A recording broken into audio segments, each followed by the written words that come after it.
Agora, oficialmente, bom dia. Muito legal estar aqui com vocês. Muito bom também ver muita gente aí, muitos rostos conhecidos. Então, obrigado pelo prestígio. Eu estou aqui com um duplo chapéu da FIA, da Fundação Instituto de Administração, a Business School. É muito legal, como professor da casa, né, agradecer aí a presença de todos e também como diretor da ANEFAC. Eu quero dar as boas-vindas a vocês ao primeiro Fórum de Tecnologia da ANEFAC, com o tema IA, além do hype, insights e competências para gerar resultados efetivos. Eu sou Alexandre Del Rey, né? Eu, como já disse, diretor de inteligência artificial da ANEFAC e também professor da casa da FIA dos temas de tecnologia, e gostaria de agradecer a todos vocês e também o apoio das empresas que estão incentivando esse evento. Nós temos vários apoiadores, agradeço a todas elas. Sem elas não seria possível, em especial também ao apoiador desse evento, a FIA, a Business School, o Procede, o núcleo de empresas em desenvolvimento, aqui de pesquisa, o programa de empresas de capacitação em empresas em desenvolvimento. Ufa, falei certo agora, hein, professor? Professor Adelino. E também o Instituto Brasil Digital pela divulgação. Eu também sou conselheiro, então é muito legal estar aqui o Brasil Digital para todos aqui ajudando nesse evento. Para dar início oficialmente ao nosso evento, eu queria convidar ao palco o professor Almir Souza, que é coordenador do Procede da FIA, a Graziela Rossato, Head de Tecnologia, e também ao Boli Rosales, o nosso Chief Operation Officer da ANEFAC.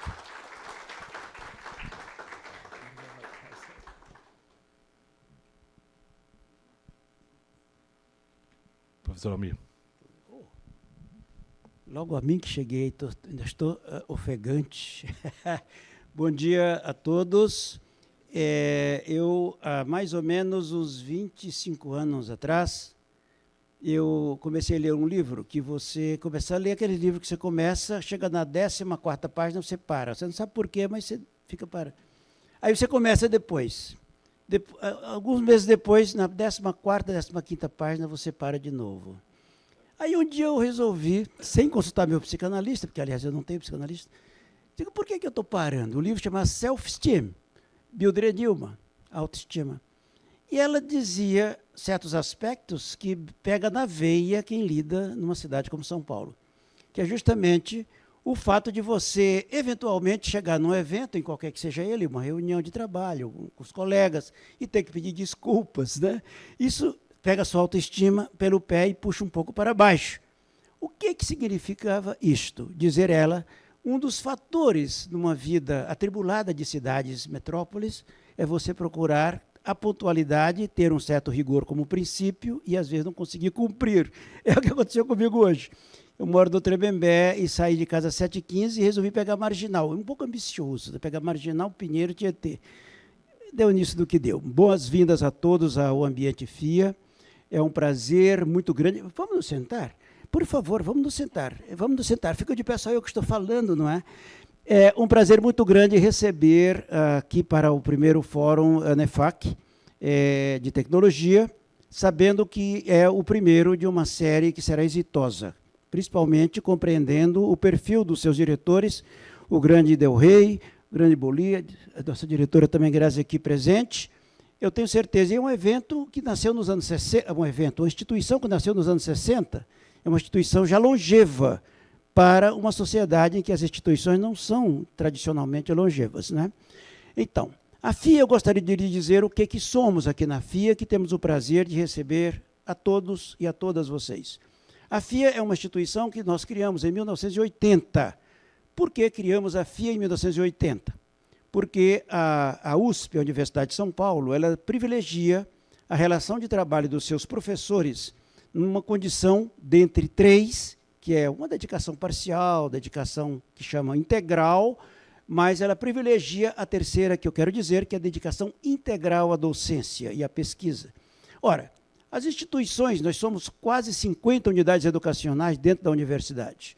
E a unidade que se destaca pela natureza, como é o caso da FÉ, nossa alma mater, ela tem os 3 departamentos como se fossem 3 unidades isoladas. Economia, administração e contabilidade. Como que os professores de economia, de administração e contabilidade vão sobreviver atualizados mantendo contato com o mundo corporativo, sem ter condição, já que é dedicação integral à docência e à pesquisa. Chegamos a uma conclusão, que a melhor forma era criar uma instituição que nos conectasse permanentemente com o mundo corporativo. Criamos a FIA em 1980, já somos longevos também, não é? Afinal de contas, já estamos com 44 anos. Foi em junho de 1980, já estamos com 44 anos. A FIA hoje é uma instituição de ensino, graduação, não precisava, mas acabou pelas normas do país, criamos uma instituição de ensino de graduação, é uma instituição de ensino de mestrado profissional e uma instituição de ensino que eu digo agora para você de primeira mão, com doutorado profissional. Nós temos o doutorado profissional, uma das poucas universidades brasileiras, das escolas brasileiras com doutorado profissional, que é aquela condição que lhe permite a docência, e ao mesmo, como estrito senso, e ao mesmo tempo o mundo corporativo mantendo-se atualizado. Em 2025 vocês ouvirão novidades sobre isto. E temos os nossos MBAs, temos o pós-MBA e assim sucessivamente, curso de curta duração. A FIA é uma instituição que está preparada para resolver problemas organizacionais sobre os aspectos gerenciais. É isso que eu queria dizer brevemente e passaria a palavra, você que está sendo o papel de mestre de cerimônia, ilustre diretor Del Rey, agradecer efetivamente ao Del Rey que fez essa conexão e dizer que para a FIA é uma honra muito grande receber a NEFAC aqui, Poli e Grazi também. É uma honra muito grande e, de novo, é certeza de que teremos uma instituição, quer dizer, uma relação longeva neste evento que é esse Congresso Fórum de Tecnologia NEFAC. Muito obrigado e um bom dia, um bom evento para todos nós. Passar agora a palavra ao nosso diretor, Moli Rosales. Bom dia, pessoal. Muito bom estar aqui nessa casa. Obrigado, professor Almir. Obrigado a todos os membros da FIA. A gente fica muito feliz de estar aqui, porque a FIA também faz parte dessa relação da NEFAC, dentro dessa preocupação que a gente tem da educação.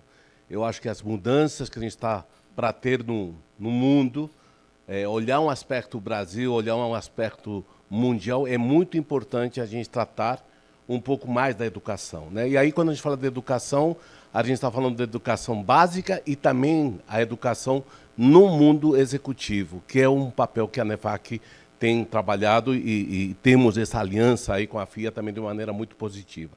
Eu vou falar rapidamente um pouquinho da NEFAC para vocês também terem uma visão maior. A gente tem se posicionado, né, como a maior rede de executivos, consagrando pela relação que a gente tem com todas as outras instituições, como o CRA, CRC, IBEF, IBGC, todas elas fazem parte do ecossistema da NEFAC.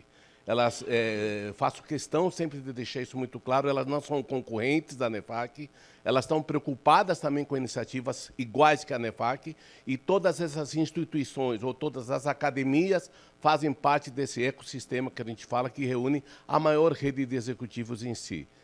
Estamos, né, já há 56 anos, né, como uma instituição sem fins lucrativos, e desenvolvemos nesses 56 anos essas áreas de conhecimento. Temos 10 grandes áreas de conhecimento, que a gente pode falar que nascemos um pouquinho de finanças, né?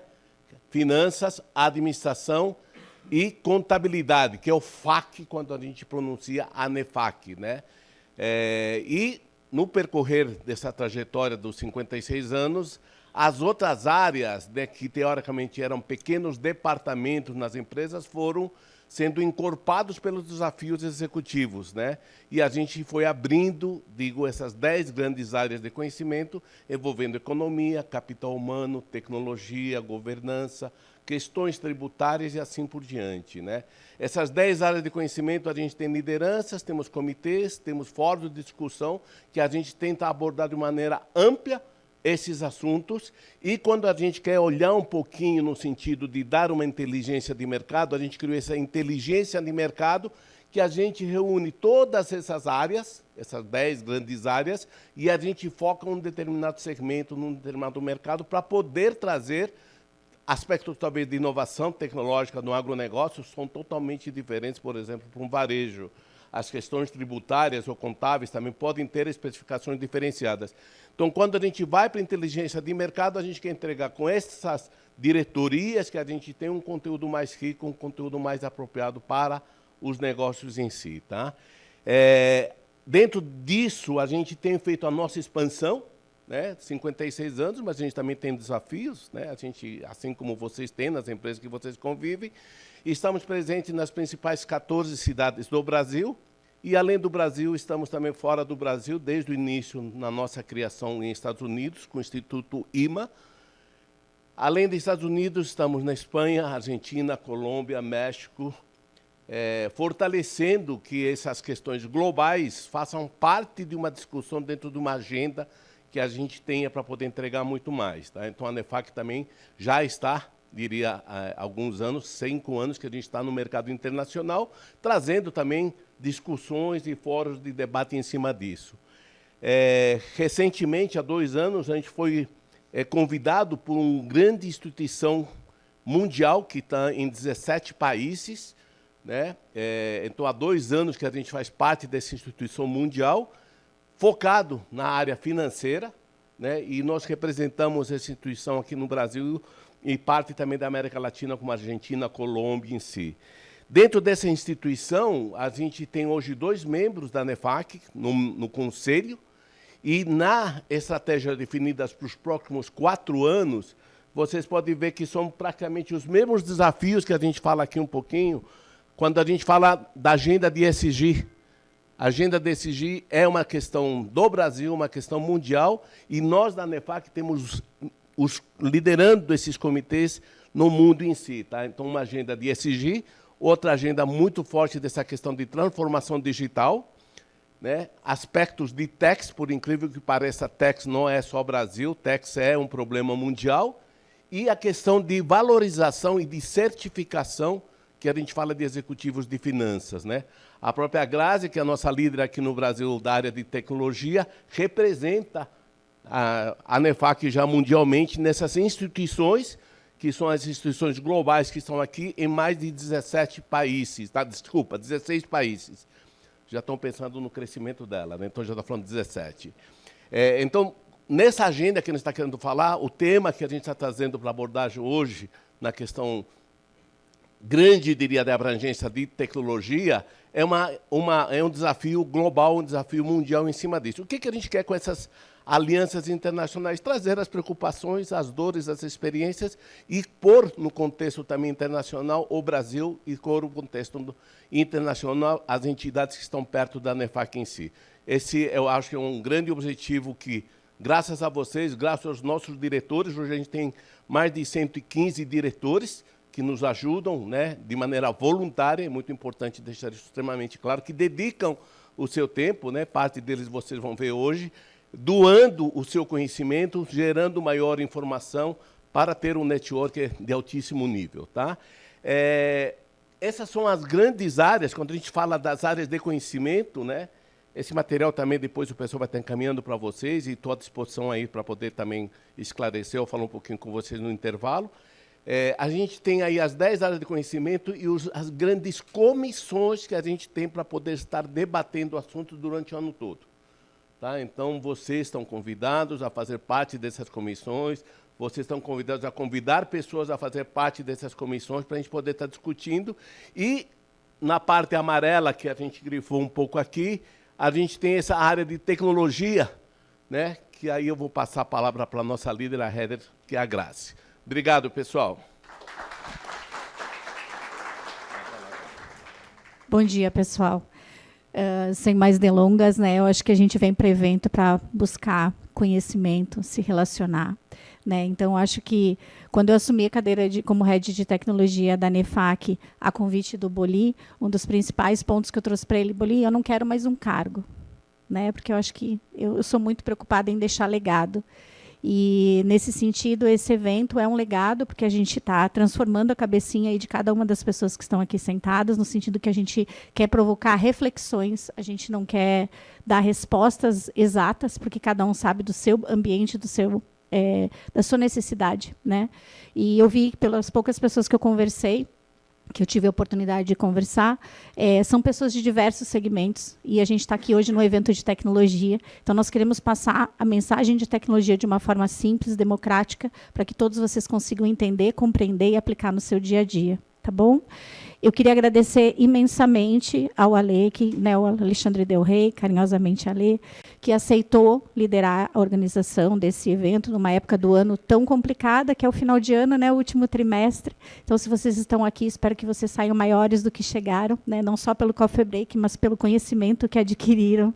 Né, acho que isso é super importante. E a todos os diretores que eu lidero dentro da ANEFAC.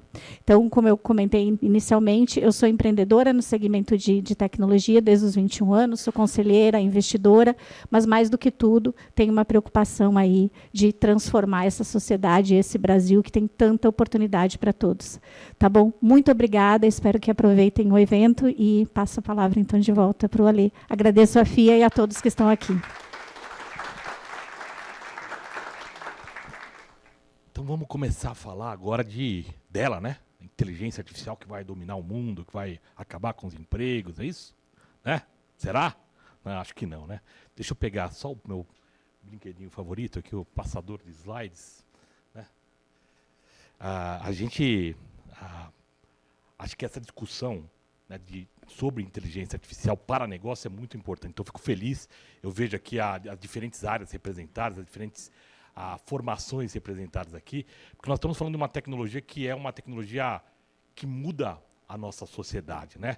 Mas antes de mais nada, deixa eu me apresentar. Isso aí, estão vendo, sou eu, né? Eu tenho esse lado de trabalhar no terceiro setor, então aqui representando como diretor de inteligência artificial da ANEFAC. Muita gente me conhece também pela Associação Internacional de Inteligência Artificial, a i2AI, que eu sou fundador e hoje conselheiro.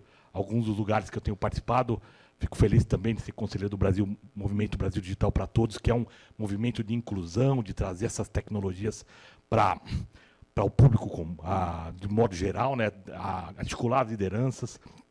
Sou professor da casa, né, com muito orgulho, por mais de 10 anos. Eu, o professor Alexandro Romero, que também representa a FIA aqui, acho que é uma baita instituição.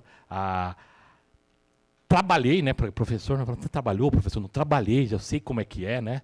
Mais de 20 anos na indústria de energia, fui expatriado, morei nos Estados Unidos por 9 meses, na Alemanha por 1 ano e meio, tive um projeto na China muito interessante, que fiquei 3 semanas. Hoje sou palpiteiro profissional, vocês me veem aí, né, falando de algumas como churrasco não tem pegado muito, Abolim, mas sobre as pessoas me ouvem, né? Sou empreendedor, então atuo com 3 organizações, a Engrama, uma consultoria que ajuda empresas a fazer esse pensamento estratégico, tecnológico, de inovação, a Advance, que ajuda empresas de tecnologia a conversar com o mundo de negócio, falar o que eu posso produzir para essas empresas, e a Egron, que ajuda a trazer energia, geração distribuída para as pessoas. Então, um pouco de mim, mas vocês vieram aqui para falar disso, dessa revolução, uma revolução que, olha, você pode gostar, não gostar, você pode ter medo, não ter medo da inteligência artificial. Eu acho que ela veio para ficar. Eu acho que ela veio para conviver, essa tecnologia vai conviver conosco, nas nossas organizações, nas nossas escolas, na nossa sociedade, e se não há como não tê-la, nós temos que aprender a conviver com ela, né? Então, tem que aprender a tirar valor, fazer o melhor dessa ferramenta. E eu espero convencer vocês que é uma baita ferramenta, né? Ela tem um grande potencial de ajudar a mudar o futuro dos negócios. Mas aí depende, sim, de nós aqui, nós humanos, para fazer isso virar valor e não virar arrependimento, né?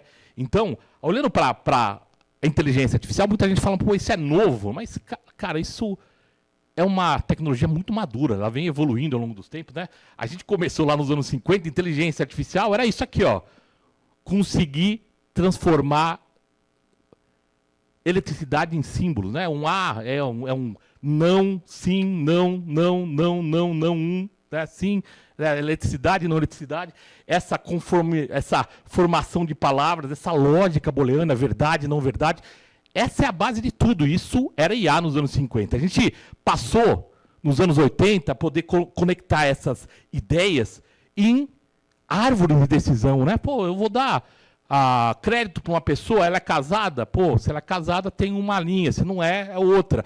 Quanto que ela ganha? Qual que é o saldo bancário nela? Então, quando a gente começa a organizar essas informações, colocar informações de entrada, criar regras, eu vou direcionando, vou melhorando a decisão. Isso foi os anos 80, inteligência artificial nos anos 80. Mas a gente não parou por aí. Nos anos 2000, a gente foi um pouco além. A gente começou a colocar estatística, probabilidade. A gente começou a colocar, analisar de dados, falar o que era mais provável, o que poderia acontecer. E a gente percebe que quando a gente usa os dados e essa ferramenta de pensamento abstrato, essa probabilidade para aprender a partir deles, isso gera grandes conhecimentos, grandes oportunidades. A ciência, a humanidade avança a partir disso. Então, ao usar essa vasta quantidade de dados e usar essas técnicas que a gente chama de aprendizagem de máquina, a gente teve uma grande revolução na inteligência artificial. Então, a partir dos anos 2000, inteligência artificial aprende com os dados, extrai os padrões dos dados e faça coisas importantes com isso. Aprenda, conheça, né? E quando a gente vê essa evolução, né?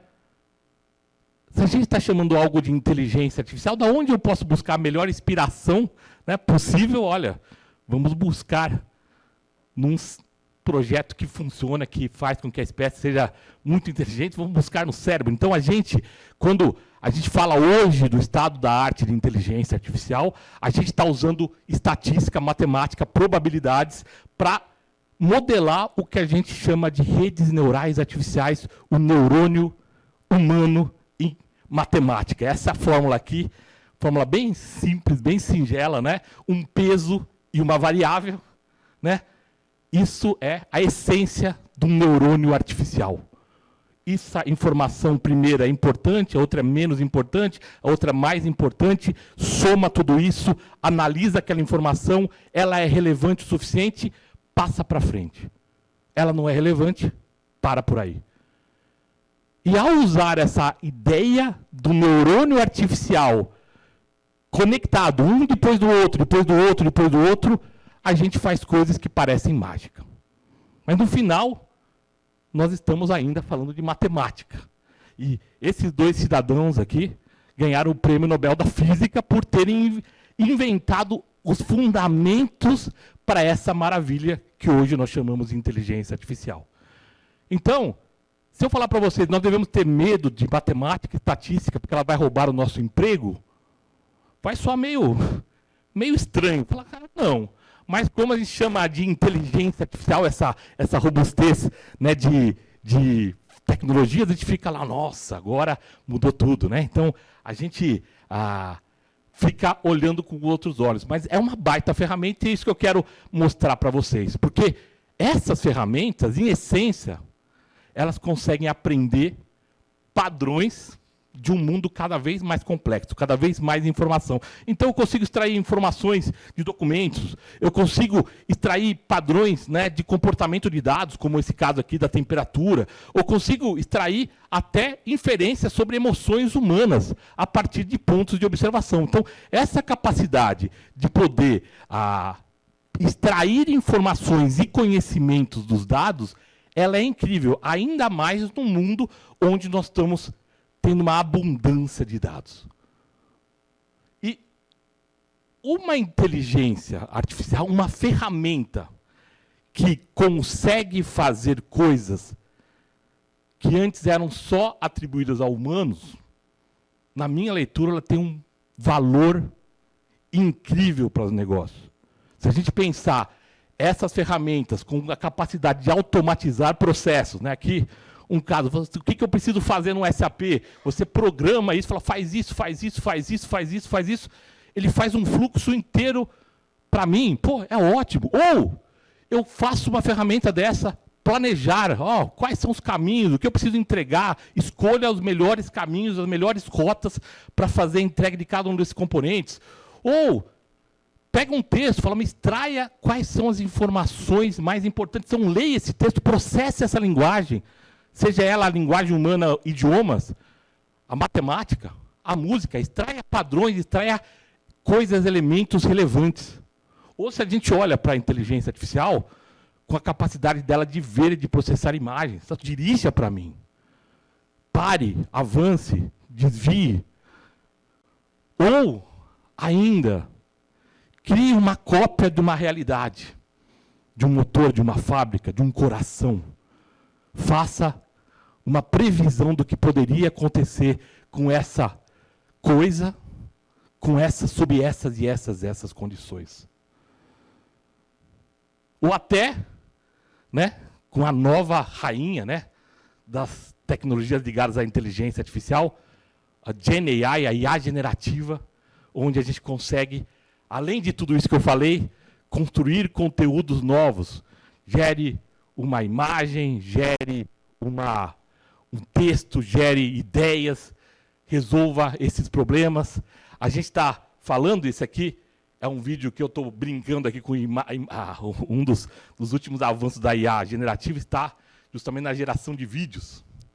Né? Então, estou brincando com essas novas ferramentas. Isso aqui é a Runway. Runway é uma ferramenta que gera trechos de vídeo a partir de fotos e a partir de um prompt, né? De um pedido, né? Traduzindo prompt. Falei, esse aqui, peguei essa imagem aqui do Cristo Redentor e falei, close up, a câmera gira suavemente 90 graus para capturar um ângulo frontal da estátua, destacando a expressão alegre quando ela se vira para frente, ele olha para a câmera feliz. Né? Então, um prompt que eu fiz aqui, o Cristo Redentor ele não está tão feliz nesse primeiro momento na imagem, ele é uma imagem mais sóbria, mas vamos pegar aqui dessa foto com esse prompt. A gente vê aí ele com essa expressão um pouco mais de sorriso, né?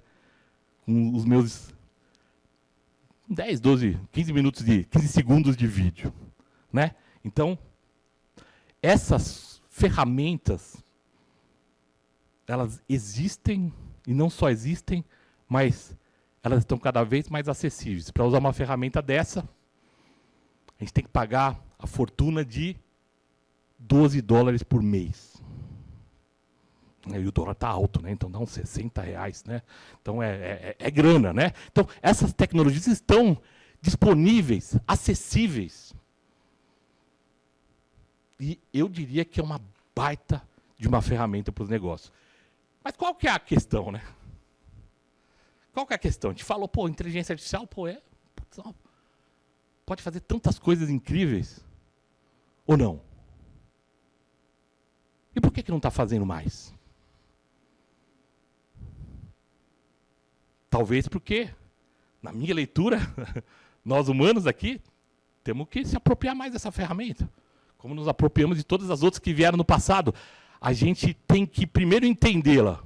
Para que ela serve, para que ela não serve.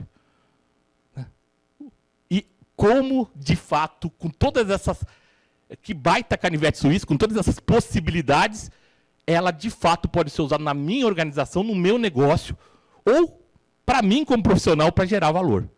Então, o futuro dos negócios, para mim, passa por a gente se apropriar melhor dessa tecnologia, entender melhor essa tecnologia e poder trazer ela para aplicações que geram valor. E essa receita não é uma receita universal para qualquer pessoa, para qualquer empresa, para qualquer organização. Uma receita muito particular de cada estratégia, de cada visão. A gente está falando aqui, e vou pegar alguns insights da última revolução, a revolução dos dados, quantas coisas novas, depois de 20 e poucos anos, né? Falar a revolução dos dados com a internet, com o computador pessoal, quantas coisas novas que não existiam, mas que teve pessoas que naquele momento, né, conseguiram entender e falar, o que nós podemos fazer? Então, vou pegar os ativos, né? Tem vários táxis, tem vários quartos disponíveis, tem vários restaurantes. Eu pego a informação e gero novos negócios. No caso dos táxis, dos motoristas, quantos novos negócios que viraram bilionários por entender uma nova lógica de uma abundância de dados, uma abundância de informação. Ou eu pego clientes, fornecedores, entendo o que eles gostam, o que eles apreciam, e aí eu gero melhores oportunidades. Hoje, o comércio eletrônico, depois de 20 e poucos anos, é o maior rede de comércio muito maior do que a rede física dos comércios. Então, o comércio eletrônico é maior do que o comércio físico. A gente olha para a parte dos processos, né? Pega os processos, usa as informações e toma melhores decisões humanas. Então, a gente, ao se olhar de como nós usamos as últimas tecnologias, as tecnologias ligadas aos dados, a gente já tem um pouco do caminho, das possibilidades. Falar, cara, o que nós podemos fazer com essa nova tecnologia? Eu vou trazer aqui alguns palpites, né? O que muda em essência? A gente estava falando de uma revolução de dados, uma revolução da informação. Então, eu estou falando de dados organizados, que ele é compreensível, que ele é útil, que ele dá o quê? Ele traz um pouco mais de o que está acontecendo. Mas a inteligência vai além, certo? O que a inteligência faz? Ela analisa, ela interpreta, ela, com base no contexto, com base na relevância, ela consegue prever, ela consegue recomendar coisas do futuro, ela consegue inferir. Então, nós estamos falando de uma tecnologia que ajuda a gente a resolver comos e porquês. Agora, a pergunta original, né, do que eu quero fazer ainda continua, o propósito. Então, a gente não tem ainda toda a clareza que essa revolução, ela traz as melhores inteligências, os melhores conhecimentos do mundo encapsulados.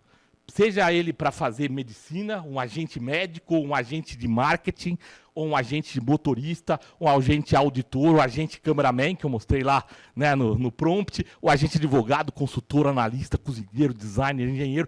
Nós temos isso encapsulado, esse conhecimento, essa inteligência, esses padrões estão lá encapsulados. Cara, isso é incrível. E se a gente for pensar como a gente pode usar isso, né, eu uso esses agentes para me ajudar em uma série de coisas, alavancar a minha produtividade. Estou fazendo obra lá em casa, o agente engenheiro, eu sou engenheiro de formação, mas não estava praticando mais há mais de 20 anos, mas agora com o meu grande amigo IA, minha grande amiga ferramenta IA, eu vou lá e calculo a piscina autoportante, comparo as opções de projeto do ponto de vista de consumo energético. Ou, agente designer, faço as aulas, as apresentações usando o melhor que a IA tem de gerar imagem, gerar conteúdo. Agente analista, comparo orçamentos, comparo candidatos a emprego, comparo atividades. Agente consultor, ajudo na elaboração de dinâmicas na minha consultoria, estruturo os relatórios finais a partir da IA. Né? Agente advogado, analiso o contrato, peço para fazer contratos mais simplificados. Olha que poder isso dá para um indivíduo. Nós estamos falando dessa revolução, né? Uma revolução que tem muito potencial de valor através de trazer mais com menos, através da produtividade, através de trazer mais velocidade, chegar mais rápido, de ser mais próximo à expectativa do mercado, trazer uma maior qualidade, trazer decisões, respostas melhores, trazer uma melhor experiência, algo mais personalizado, feito sob medida para o seu cliente, para o seu usuário, para os seus colaboradores. É disso que nós estamos falando. Só que eu vejo que nós humanos estamos com medo. Falar, mas ela vai substituir. Será? Quem vai trazer propósito? Quem vai trazer a inovação? Quem vai trazer a orquestração de tudo isso? Quem vai trazer para onde e como nós queremos usar essas tecnologias, né? A produtividade não orquestrada, vamos supor que hoje eu mando eu gasto 8 horas da minha semana fazendo e-mails. Aí eu boto uma IA e faço esses menos e-mails agora em 2 horas. Uau, né? Super ganho de produtividade. É isso. Aí, o que eu consigo fazer? Eu consigo, então, em 8 horas, gerar muito mais e-mails, eu vou estar mandando mais mensagem e, eventualmente, eu vou estar trazendo um maior caos. Porque produtividade para algo que não deveria ser feito é a maior estupidez humana.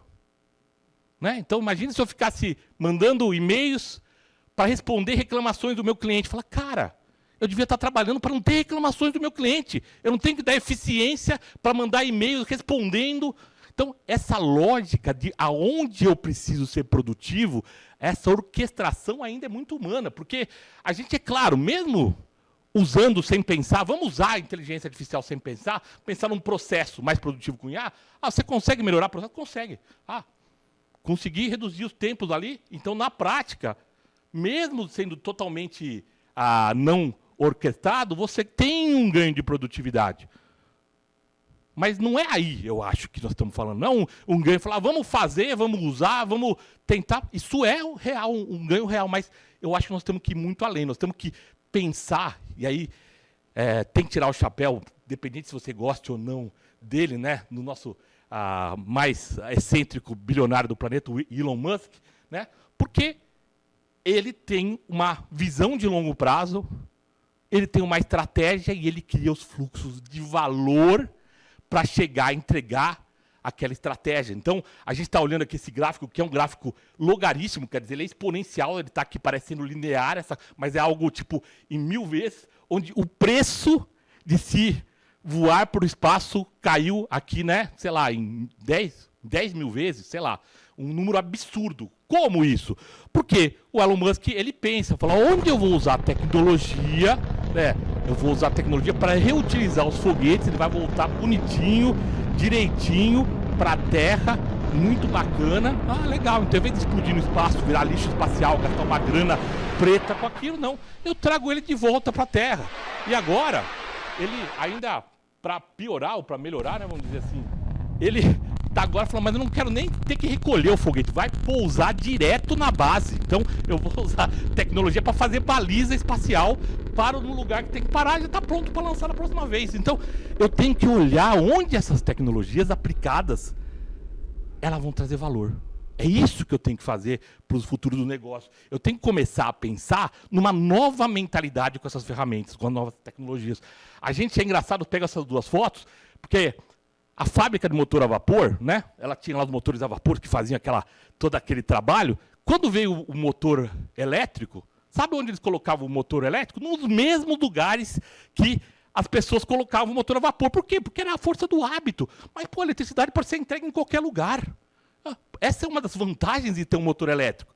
Então, quando eles fizeram isso, os ganhos até teve, mas tinha um investimento e o ganho era questionável. Porque fala, cara, tem que repensar o fluxo produtivo. E eles não estavam preparados para repensar o fluxo produtivo. Eles só estavam olhando para a ferramenta e falaram, essa ferramenta é igual a outra. Falaram, não é igual a outra.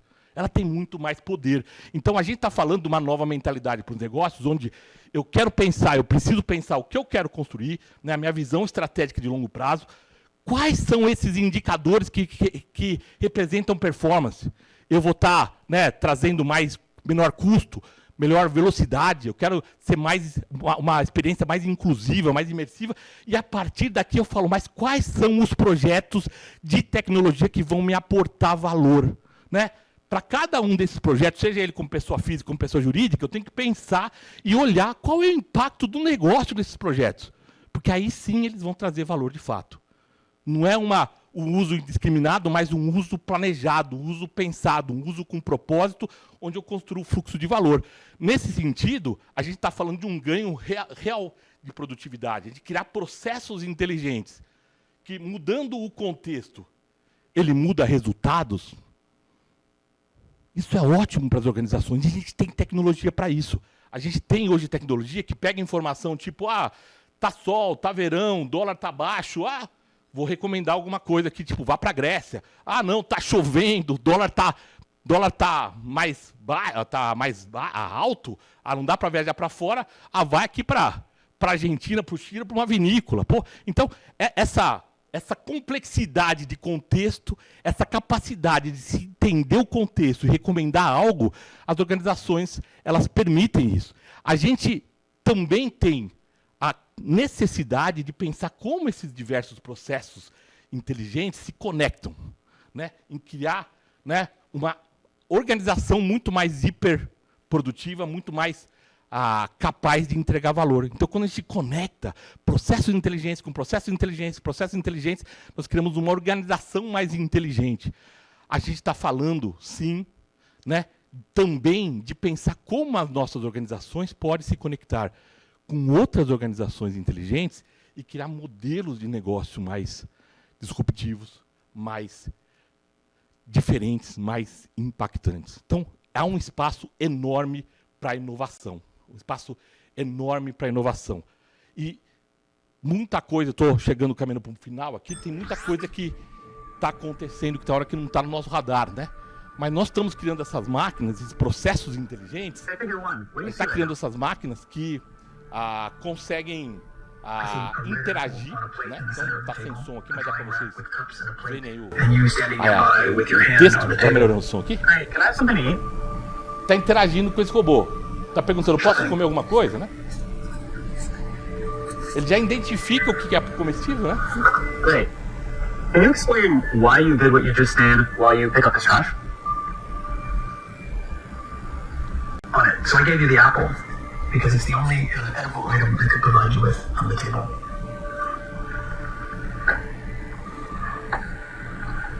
Great. So, based on the scene right now, where do you think the dishes in front of you go next? The dishes on the table, like that plate and cup, are likely to go into the drying rack next. Great. Can you pick them up? Of course.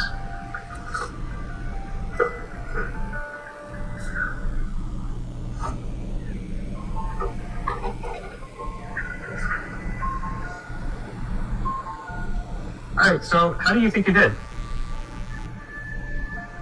I think I did pretty well. The apple found its new owner, the trash is done, and the tableware is right where it belongs.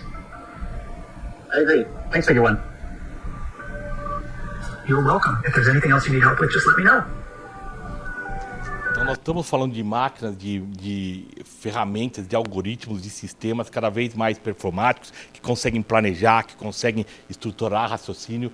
E as perguntas que eu quero deixar para você é: quanto custa inovar? Qual é o risco de inovar? E, mais do que isso, eu queria que vocês fizessem o contraponto. Quanto custa não inovar e qual é o risco de não inovar, né? Então, tá aí.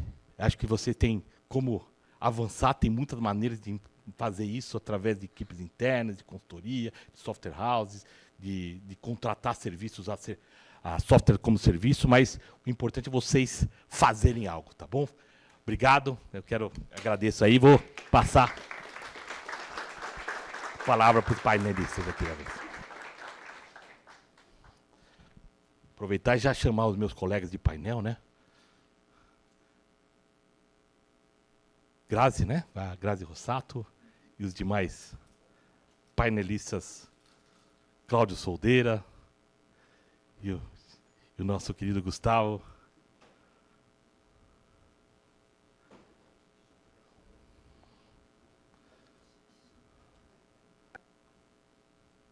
E agora vamos para um novo painel. Deixa eu pegar aqui minha cola. É duro de fazer a apresentação e depois voltar aqui para a função do roteirista principal aqui. Agora vamos fazer um painel sobre casos e aplicações no Brasil, né?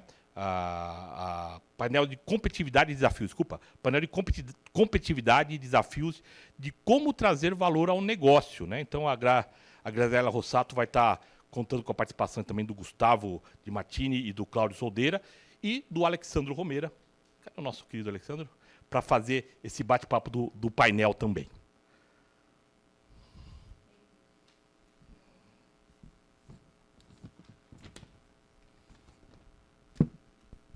Agora sim. Obrigada por estarem aqui. Acho que o professor Almir falou uma coisa muito importante, dentre tantas que ele falou, é a conexão do mercado, né, com a educação. E acho que aqui a gente está com profissionais aqui que acabam sendo da academia e também sendo do mercado. E certamente a gente vai ter muitos insights aqui para compartilhar com vocês. Queria começar perguntando para o Romeira, que a gente sobre a questão de governança, né? Porque a gente está falando sobre inteligência artificial, mas grande parte do que a gente está tentando implementar passa por uma questão de governança, integridade, né, de dados e ética. E essa é a maior dificuldade das principais empresas, tanto que, em algumas pautas, a gente está retrocedendo e falando sobre a questão de dados. Né? Então, pode falar um pouquinho sobre isso Claro. para a gente? Bom, governança é fundamental em todo o processo de inovação, porque ela traz limites, ela traz segurança, não só institucional, mas principalmente. Começando por dados. Quando a gente fala de dados, todo mundo fala que o dado é um ativo. Por que ele é um ativo? Porque ele tem que ser cuidado, tem que ser tratado, tem que ser pego as melhores referências, senão ele se torna um passivo. Se torna um passivo de multa, um passivo de problema e um passivo reputacional. E o dado alimenta a inteligência artificial. Então eu levo essa informação, esse dado, ele exponencializa na governança e isso potencializa na inteligência artificial e eu só consigo limitar com governança porque ela traz princípios e boas práticas. Então, quando a gente fala de projetos de inteligência artificial, é fundamental. Todo mundo quer inovar, mas existe uma preocupação sobre o uso dos dados e principalmente como ele vai ser percebido pela sociedade. Então, para nós, é fundamental dentro de um projeto ter limites de explicabilidade, o que esse algoritmo faz na prática, de forma que os profissionais consigam entender e consigam explicar, como que esse projeto vai trazer ganhos e, principalmente, como esse projeto ele vai trazer resultados corporativos. Então, a governança permeia tudo isso e é onde a gente começa. Acho que só complementando também, por isso que a gente tem tanta dificuldade de utilizar a inteligência artificial no mundo corporativo. A grande preocupação de governança e uso dos dados num ambiente fechado, porque quando a gente usa no nosso mundo, né, pessoal, vamos colocar assim, para criar imagem, a gente está consumindo de um ambiente público. E se a gente não tem o pensamento crítico, a gente tem, obviamente, está pegando de informações que muitas vezes a gente não sabe nem se é verdade ou não. Né? Quando a gente está no mundo corporativo, a gente é corresponsável. Uma informação mal dada, uma informação mal gerada. Então, uma dica aqui, né, se me permitam, envolvam nos projetos de inteligência artificial pessoas responsáveis por governança, para que a gente não tenha problemas durante a execução do projeto. Vou passar, então, aqui para o Cláudio, né, falando também de segurança. Então, o Cláudio é nosso head aqui, responde por dados dentro da NEFAC. Eu passo aqui para ele, pode deixar. Então, queria que você trouxesse aqui um pouquinho como é que a gente consegue pensar sobre privacidade e segurança de dados na implementação de projetos de inteligência artificial. Bom dia, pessoal. Prazer estar aqui, primeiramente. Né? Bom, segurança é fundamental. Né? Hoje, como o Romário falou, questão de dados, a empresa é um ativo, sim, desde que ele seja bem utilizado. A gente tem leis, tem LGPD de proteção, né, que protege os dados pessoais, digamos assim. E como a Grazi falou, a questão se a empresa não utilizar os dados de forma correta, ele vai virar um passivo, como o Romero falou. Então, a gente tem que ter segurança fundamental. Hoje em dia, a gente vê um monte de vazamento de informações. Por quê? Ou se a empresa não tem uma governança, se não tem um tratamento interessante, se é aberto e-mail, o que acontece? A maioria das invasões são provocadas por algum funcionário, algum colaborador que abriu um e-mail malicioso, um phishing. Então, é importante que a empresa, independente do tamanho, tenha uma equipe de segurança de informação, que tenha segurança de dados. Né? E dados é fundamental para a empresa. Né? Tem até o matemático britânico, né? Até anotei aqui, o Oliver Humphrey falou, o dado é o novo petróleo. E eu brinquei e falei, não, o dado não é o novo petróleo. Eu acho que o dado é o oxigênio para a empresa. Né? Até brinquei e escrevi um artigo fazendo essa correlação. Porque o dado para a empresa é fundamental. Não adianta eu ter milhões de dados se não são utilizados. Ele deixa de se tornar um ativo para se tornar um passivo, como o Romero falou. E dado é fundamental que você tenha segurança dentro da sua empresa. Tá? Basicamente é isso. E cada vez mais os projetos de tecnologia precisam apresentar retorno de investimento. Então, ontem mesmo eu estive num cliente e ele disse, Grazi, ano que vem a gente vai ter mais um empecilho que vai ser importante, é uma oportunidade. No entanto, a gente vai precisar mostrar que esse projeto vai trazer ganho. Né? E aqui, óbvio, a gente vai falar sobre a pauta de pessoas também, em outro momento, mas as pessoas estão aptas para calcular retorno de investimento. Todo mundo sabe qual é a diferença de saving e retorno de investimento? Então, vejam que as disciplinas estão cada vez mais conectadas e a dificuldade que a gente tem de ter pessoas dentro da empresa que consigam falar sobre pautas que levam tecnologia, que levam a questão financeira.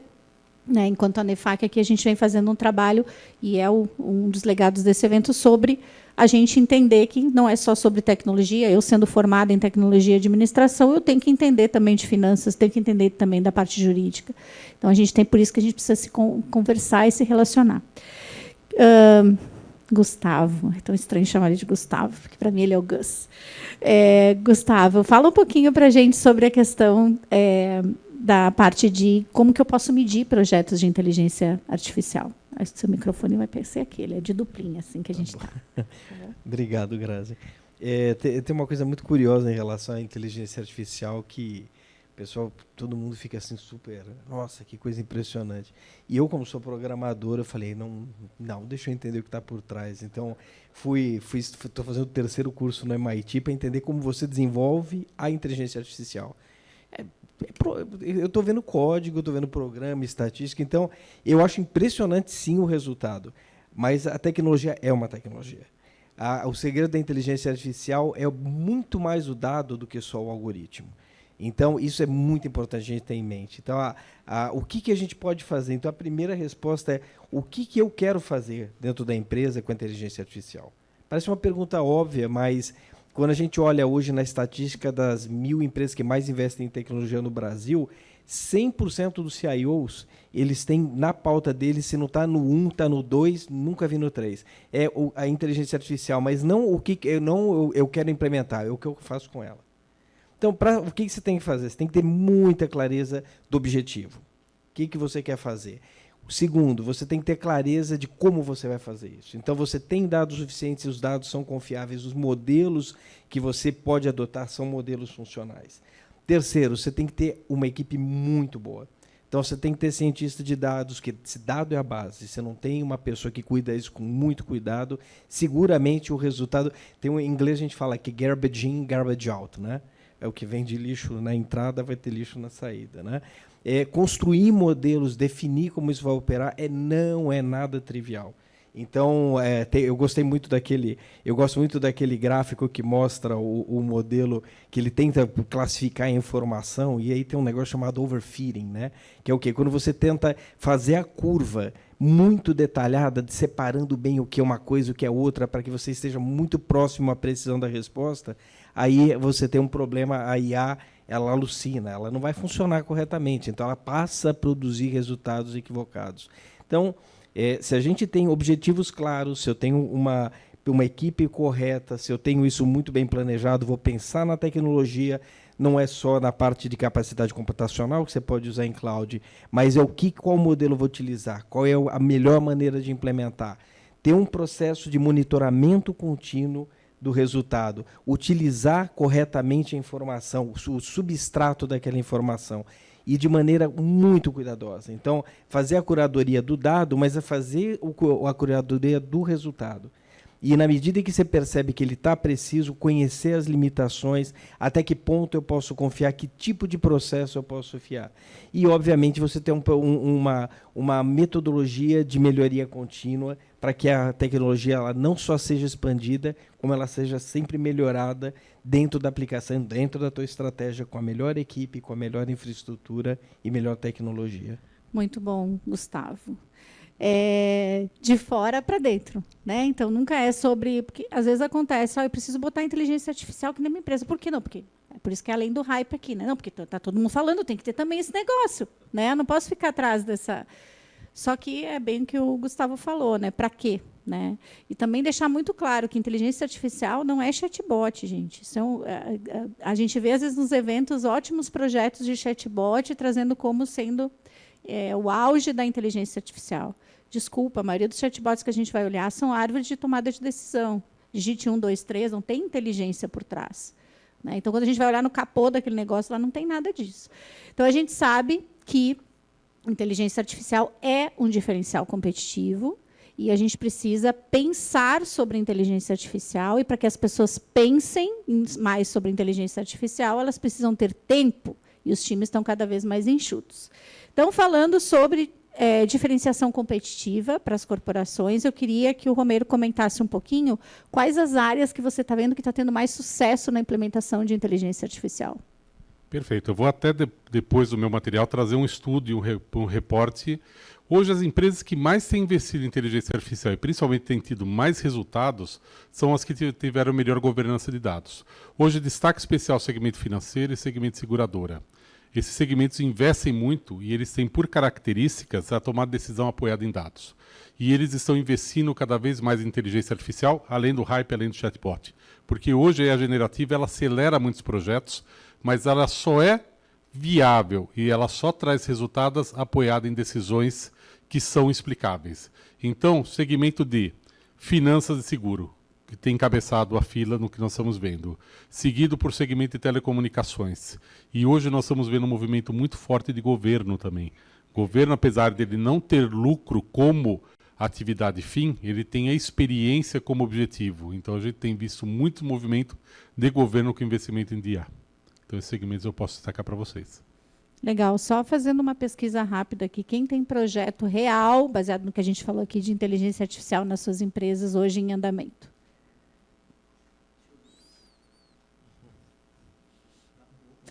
Gil, bem-vindo. Não percam a palestra do Gil hoje também, tá bom? Que vai ser imperdível. Sempre ele traz coisas bem diferentes. Assim, a gente ainda usa PowerPoint, ele usa outras coisas. Um dia você que nem ele, lá usa aquelas coisas que pisca, que gira, que tem musiquinha, enfim. Mas vou chegar lá. Cláudio, vou te perguntar aqui também sobre retorno de investimento. A gente falou aqui, né, sobre saving, retorno de investimento, mostrar valor. Como é que geralmente se calcula, né, o retorno desse investimento dentro desses projetos? Boa pergunta. Eu devo até usar uma transparência que o Ale colocou aqui, que é aquela balança como se fosse da justiça. Você vai investir, mas se você não investir, o que acontece? Né? Então, você tem que calcular o famoso ROI, né?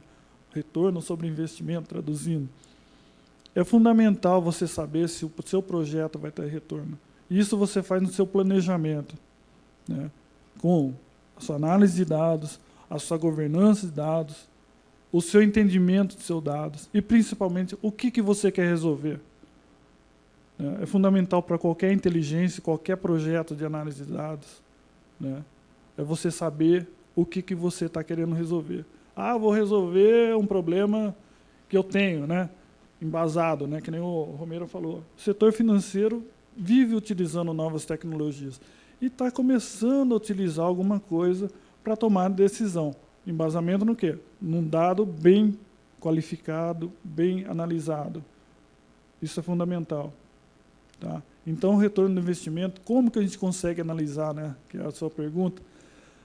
É difícil porque, geralmente, no começo, você está salvando, né? Você está batendo.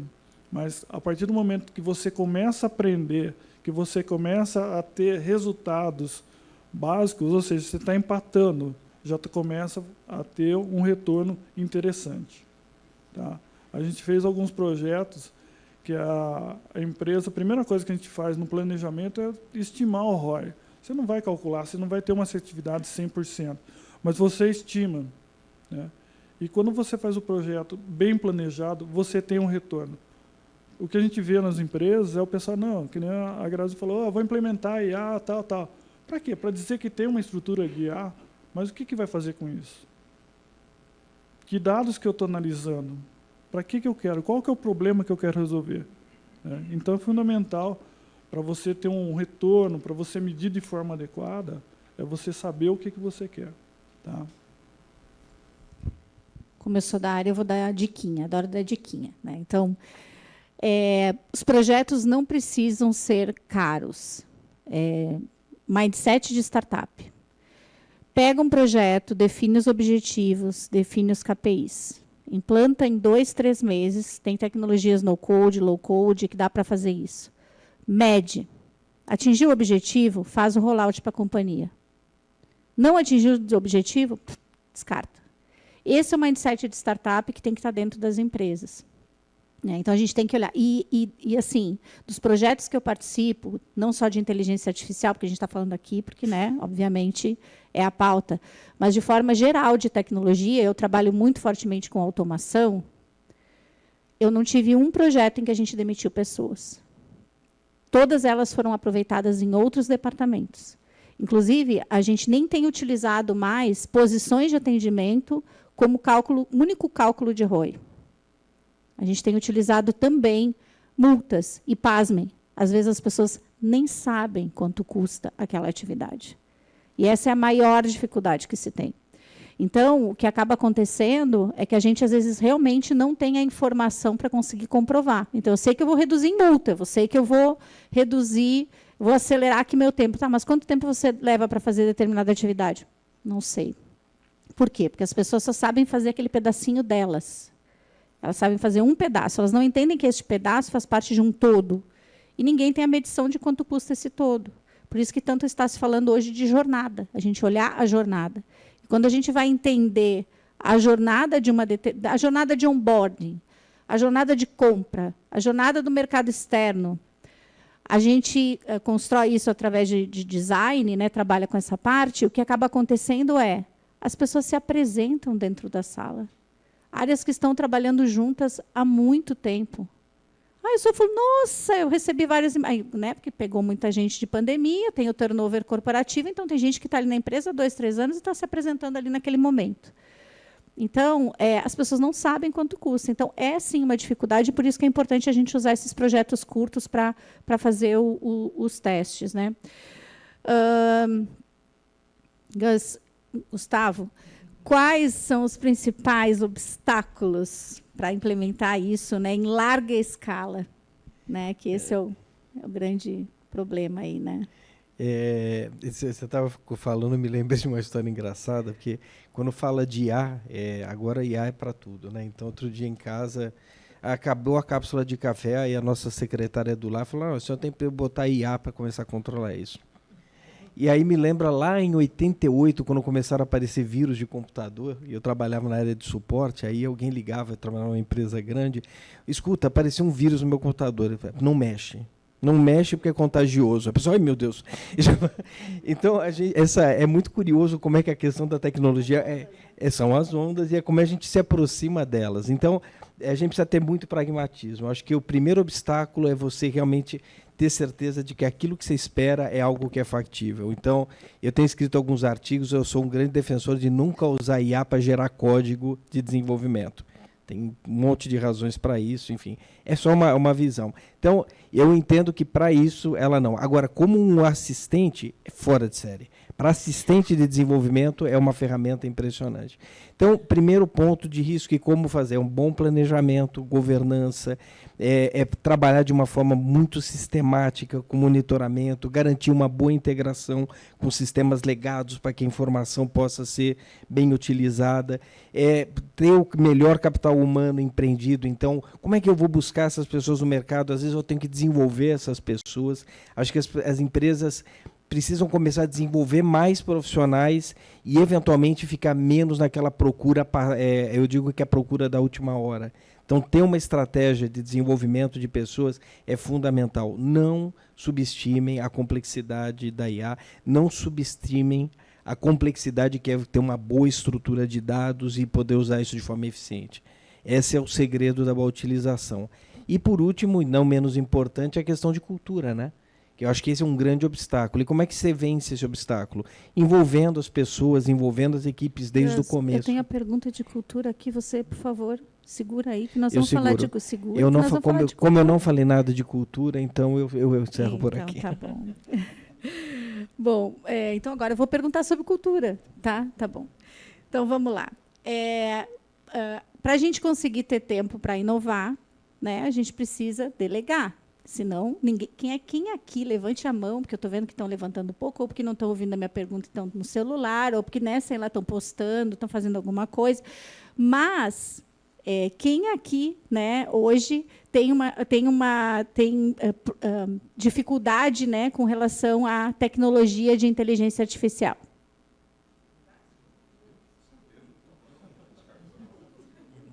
Quem Quem aqui gostaria de ser reconhecido porque faz copy-paste, para quem não sabe, copiar e colar como ninguém?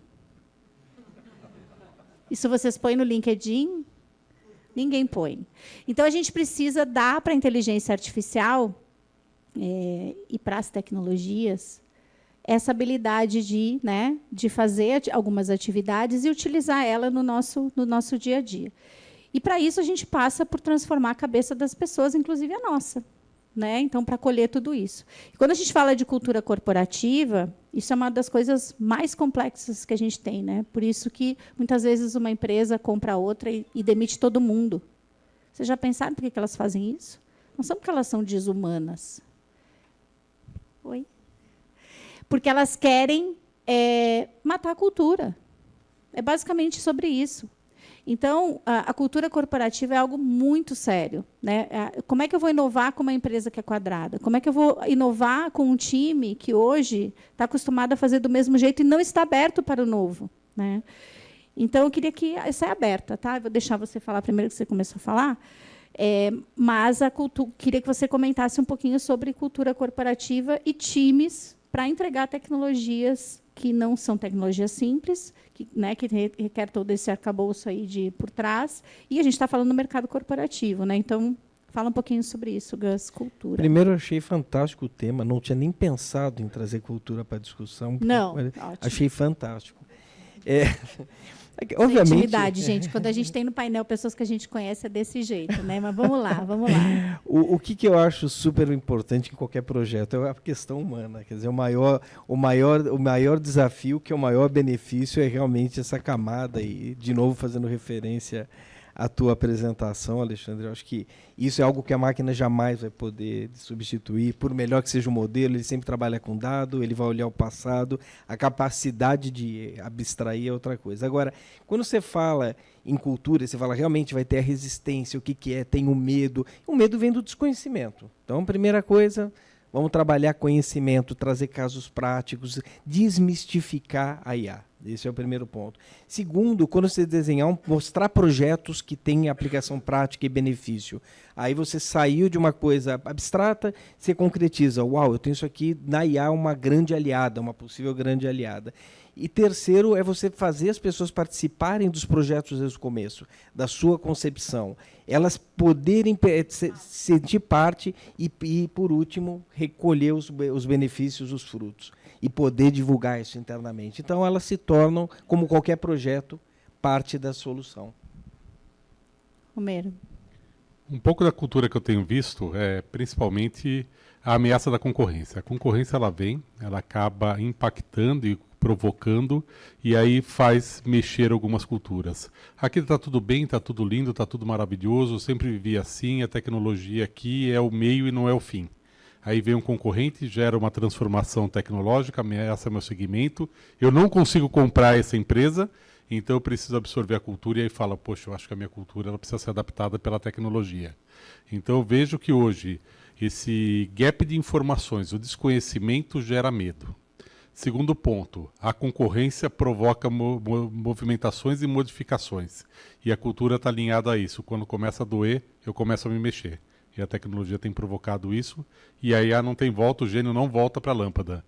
Essa é uma frase. E acho que eu vou só abrir para uma questão que concorrência não necessariamente é só o concorrente de mercado. Às vezes, a gente tem até pessoas novas que entram no nosso time, mostram que é possível, e esse cara começa a incomodar, Então, quanto tempo que ela tem esse celular que fica com o número 10 minutos?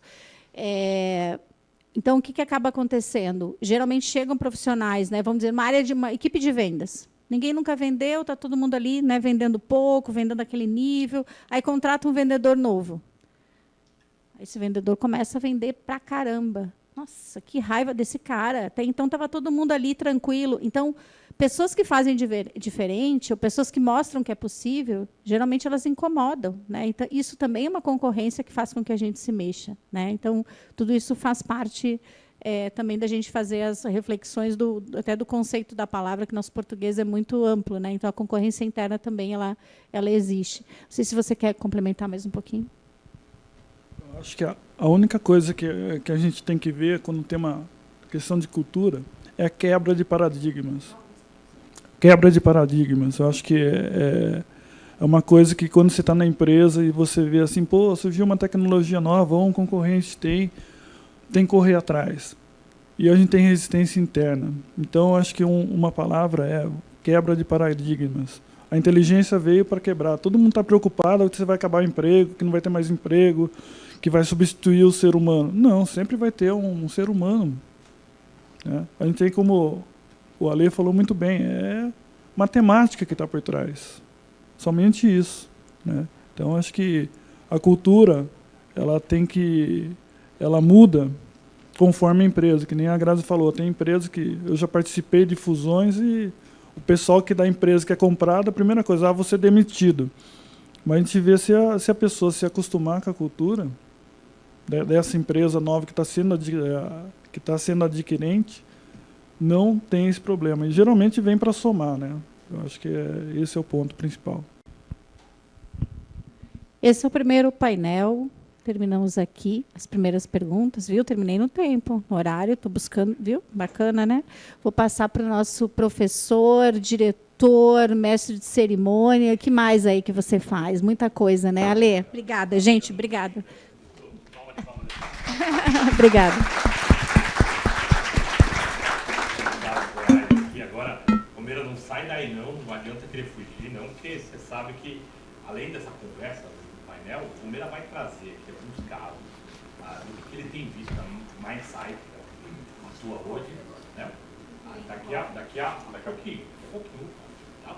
Então, vai mostrar os casos de estado-da-arte do Mindsight e depois a gente vai para o nosso software, tá bom? Legal, pessoal. Deixa eu só pegar aqui, além da apresentação, o amigo do Alexandre, que é o passador de slides, que ele vai me emprestar.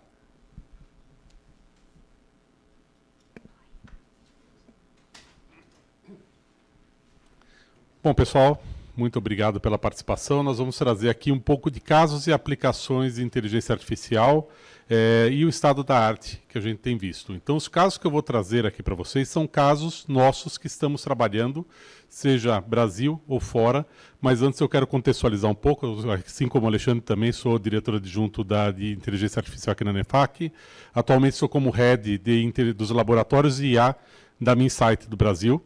Então, nós estamos trazendo aqui algumas tecnologias que estamos desenvolvendo e também, junto com o Alexandre, a gente fundou a Associação Internacional de Inteligência Artificial. Deixo aqui meus contatos aqui para a gente continuar essa conversa.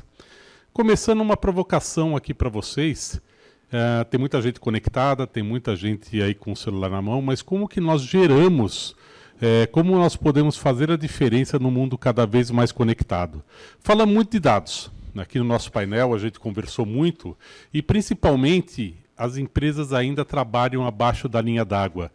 Dados como essa reunião que está sendo gravada, essa apresentação que nós estamos gravando, dados das redes sociais, o que nossos clientes estão falando, são dados extremamente importantes que muitas vezes não são dados importantes, a gente está olhando acima da linha d'água, os dados tabulares, as planilhas e sistemas, mas os dados são o combustível que alimenta essa inteligência artificial. E mais fundamental do que fazer a diferença é ser a diferença que impulsiona essa inovação, além da capacidade da IA. Então, as pessoas que transformam esse universo e transformam esse mundo. Quando nós falamos de inteligência artificial, aí já vem uma primeira discussão, né? O que é esse tal de inteligência artificial, né? Inteligência artificial, ela já é lá da década de 40, mas esse cara aqui, o John McCarthy, ele cunhou esse termo junto com alguns colegas, trazendo como a capacidade das máquinas mimetizarem e imitarem o comportamento humano, como falar, conversar, entender e interpretar, porque justamente era algo muito difícil das pessoas entenderem. Então nós tivemos marcos ao longo da história. Tudo começou com os fundamentos matemáticos, então aí já tem aí centenas de anos de evolução, mas começamos alguns marcos. Ali na década de 60, tivemos uma grande evolução da IA, que gerou uma frustração. Poxa, hoje eu invisto muito nisso, ela traz menos resultados do que eu espero. Criou-se um inverno da inteligência artificial, então a gente tem esses marcos. Em 2010, a gente teve um elemento fundamental que o Alexandre até comentou, onde, graças à capacidade computacional e volume de dados, fizeram as redes neurais artificiais se tornarem uma realidade viável, e ela conseguir superar a capacidade da aprendizagem de máquina. E foi o Deep Learning, foi a aprendizagem profunda, foram as redes neurais artificiais que fez a inteligência artificial explodir. Então a gente teve aí quase 60 anos, 50 anos de evolução, e esses últimos 20 anos eles foram muito eficientes e foram muito grandes. Só que a gente começa a falar uma coisa, né? Poxa, eu tenho um monte de nomes que eu falo. O pessoal vem falando para mim, eu fiz um projeto de visão computacional. Eu fiz um projeto de processamento de linguagem natural. Eu fiz um projeto de machine learning. Eu fiz um projeto de deep learning. Eu fiz um projeto de IA generativa. Tudo isso a gente chama de inteligência artificial. Então, normalmente, não é um projeto, não usa uma tecnologia única. Projetos de IA, às vezes, ele compõe várias tecnologias, mas, basicamente, a gente hoje já criou duas coisas. Uma IA clássica e uma IA generativa. Pô, mas ele sabia que tinha inteligência artificial e já tem clássica e generativa? Então, na IA clássica, a gente hoje define aprendizagem de máquina, a capacidade das máquinas processarem padrões de dados através da estatística, e com um subcampo chamado machine learning. A aprendizagem profunda é um subcampo do machine learning que usa grandes volumes de dados, grande poder computacional, e praticamente um processamento quase mágico, tendo esses processamentos de dados através de redes neurais, transforma as características do deep learning. Aplicações mais difundidas, processamento de linguagem natural, como nós humanos conversamos, interpretamos e processamos textos, e também a visão computacional, que é uma das tecnologias hoje mais maduras que tem dentro dos âmbitos da tecnologia de IA. Passado todo esse tempo, a gente evoluiu e já entrou esse tal de IA generativa, né? Agora lá, mais ou menos em 2013, 2014, Ian Goodfellow fez uma brincadeira. Ele começou a criar duas inteligências artificiais, duas redes neurais competindo uma com a outra para fazer uma coisa extremamente nobre, jogar videogame. Então ele pegou lá uma rede neural, era uma criadora, era uma geradora. Ela criava novos movimentos e jogos baseados em padrões de dados. E a outra era uma discriminadora, sabia quais os movimentos eram válidos e eram verdadeiros, e ficava uma discriminando a outra, onde quando a geradora criava um novo movimento que enganava a discriminadora, isso passava a ser uma verdade e isso evoluía. Então 2013, 2014 foi o início da IA generativa clássica através dos gains. Mas os gains ficaram muito associados aos deepfakes, muito associados àquelas rostos e aquelas pessoas que não existiam. Mais ou menos em 2017, o Google começou um trabalho, começou a postular alguns materiais abertos e basicamente ele criou o conceito dos modelos de linguagem com grande volumetria de dados, ou os LLMs. Então esses modelos eles acabaram gerando e transformando o que hoje nós temos de transformação e reconhecimento das IAs generativas. Mas isso foi muito importante e só começou a ter relevância quando eu comecei a colocar o humano no loop. Comecei a colocar o humano e aí a gente começou a ter aprendizagem por reforço através do feedback humano. Então é onde começou a evoluir. Começamos ali, depois do estado da arte, a gente viu até o vídeo que o Alexandre mostrou, as redes de difusão, as redes de desruidização. Uma técnica que imagina que eu faço fragmentos de imagem, esses fragmentos como se fosse um mosaico, como se fosse aquele mosaico que a gente tem nas catedrais, só que eu jogo um ruído em cima dessa imagem, deixo ela toda ruidosa e quando eu reelimino esse ruído, eu começo a trazer qualidade, consistência e normalidade para as tecnologias. Isso hoje, quando eu uso um ChatGPT, quando eu uso um Claude, praticamente eu tenho todas essas tecnologias embarcadas na mesma solução. Então eu gero imagem, gero dados, gero textos, gero novas informações. Isso é o que a gente acaba chamando de modelos fundacionais, onde eu bebo dessas fontes de tecnologia, tudo numa coisa só, e isso só é importante quando eu começo a explicar. Então o campo de explicabilidade da IA, ou seja, explicar como esses modelos funcionam, se tornou relevante e fundamental para os desafios do hoje. Antigamente, processar linguagem natural era muito difícil. Eu precisava lá pegar um grande bloco de texto, quebrar esse bloco de texto em parágrafos, os parágrafos e entidades que são palavras, e entender como essas palavras se correlacionavam e principalmente como essas palavras elas faziam sentido uma com a outra para predizer qual que era a próxima palavra a ser gerada naquele contexto. Por isso que muitos bots até hoje usam árvore de decisão, porque é difícil fazer isso daqui. E aí o Google criou esse cara aqui, essa arquitetura aqui, principalmente utilizando um contexto do BERT, que era um encoder, né, era um codificador de texto, e o GPT, que era o decodificador de texto. Mas fundamental nesses elementos, nós temos aqui esse modelo de múltipla atenção. Então, esse algoritmo de múltipla atenção, que ele é um modelo matemático onde eu consigo entender qualquer palavra em qualquer parte do texto e ela fazer sentido, assim como nós humanos. Nós falamos normalmente num contexto de conversação, eu estou falando de trabalho, daqui a pouco eu estou falando da festa do final de semana, no meio do contexto de trabalho, depois eu volto a falar de trabalho, e nós humanos entendemos muito bem isso.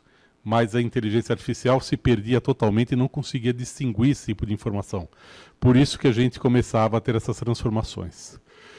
Outro dia eu estava reassistindo esse filme, que não é novo, né? E essa imagem me chamou a atenção, quis trazer ela para a apresentação, que é um agente aqui questionando o robô, né? Mas esse robô, um robô pode compor uma sinfonia, ele pode compor uma bela obra-prima, e o robô retorna e fala, e você pode? Hoje a gente tem tecnologias, né? Eu fiz essa jovem artista, mais ou menos um ano atrás, né? Uma jovem artista numa iluminação dramática, em meio a aquarelas e pincéis, passando uma imagem de calma, transcrevendo o que era o futuro. Quando eu falo de IA generativa, adorei essa imagem. Linda, maravilhosa, fazia super sentido para mim, criei ela em menos de 10 minutos. Como que eu replico ela? A IA generativa tem um problema que é a consistência. A consistência, ou seja, ela manter a mesma resposta é muito difícil. É muito complexo, existe muita técnica. E hoje eu consigo ter essa consistência rodando na minha máquina, rodando na nuvem, fazendo essa minha jovem artista também palestrar, ela poder também ter os tempos livres no parque, meditar, só que eu consigo hoje garantir a consistência de uma imagem, consigo garantir a consistência de uma tomada de decisão e de uma resposta, e isso é fundamental para a inteligência artificial trazer resultados. E aí entra uma guerra de gigantes, né? Tem hoje basicamente essas 3 tecnologias, tem outras, muitas outras, mas principalmente ChatGPT encabeçou esse movimento, em novembro de 2022, GPT-3 transformou tudo que a gente tem entendido de IA e gerou interesse de todos nessa temática. Microsoft foi lá, apoiou, fez um grande investimento, trouxe e embarcou dentro das soluções. Depois eu tive lá Anthropic, através do Cloud, que é uma tecnologia concorrente. A AWS e Google foram lá embarcar essa tecnologia dentro das suas nuvens também. E o Gemini do Google, o Google começou tudo isso lá em 2017, mas o Google ele tem sido provocado e tem sido, cada vez ele tem um salto tecnológico, as outras superam ele, então ele vem aí com um grande contexto de dados para poder processar. Então essas 3 hoje encabeçam esse movimento de forma muito grande, né?